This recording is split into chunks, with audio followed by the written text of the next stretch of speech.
Welcome back, and today I'm going to talk about the PS5 reveal. If you're new, subscribe. I post the best GT5 glitches and Red Dead. Post below if you want a shout out.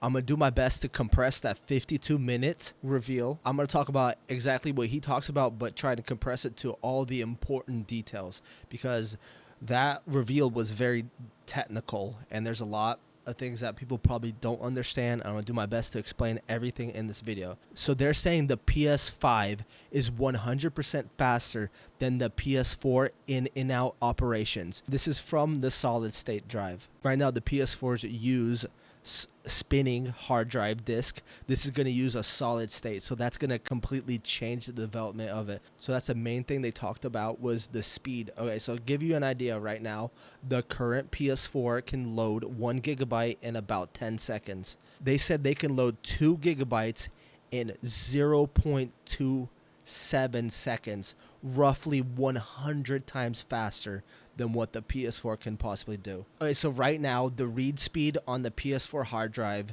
is about the fastest 100 megabytes per second.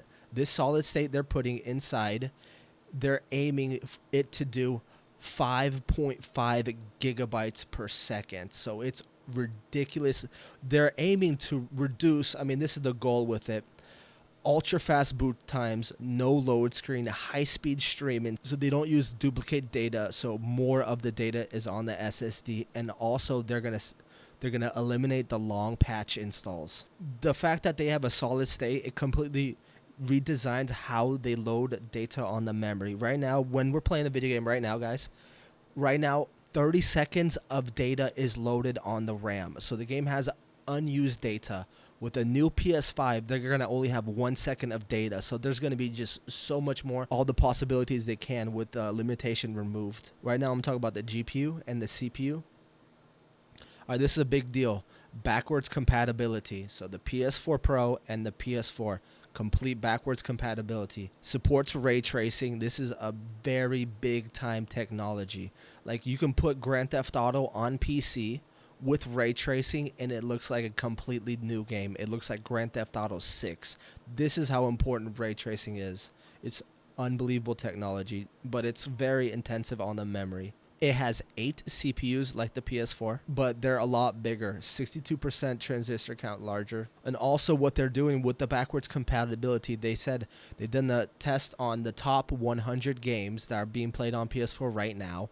Most of them should be able to play on the PS5, and on top of that, they're going to take advantage of the PS5 power. Like, we're talking about, the one I'm probably sure we're going to take advantage of is the fast load speeds of the SSD. I'm not sure if we're going to take advantage of the CPU and the GPU's power, but the SSD is going to take advantage of it. How the PS4 GPU and CPU work right now is that they work at the highest speed possible. The PS5 handles high power games differently. It clocks itself down to prevent overheating, while the PS4 runs at full speed all the time. This is the power that we have on the GPU.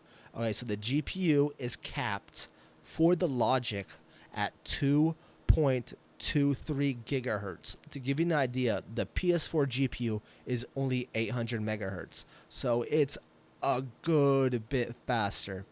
Also, the PS5 is, they said it's supposed to do 10.3 teraflops.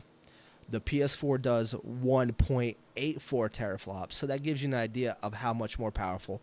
Teraflops is basically horsepower, so we're looking at the PS4 has 1.8 horsepower, while the PS5 has 10.3 horsepower. So we're looking at a huge jump in graphic power. So also, now we're talking about the CPU. The CPU is 3.5 gigahertz, while the PS4 CPU is 1.6, so easily double the speed. Also, one thing they really were pushing in the press conference is the 3D audio. So they're really revolutionizing the technology. So it's like, it's designed right now mainly for headphones, but it works for TV and surround sound.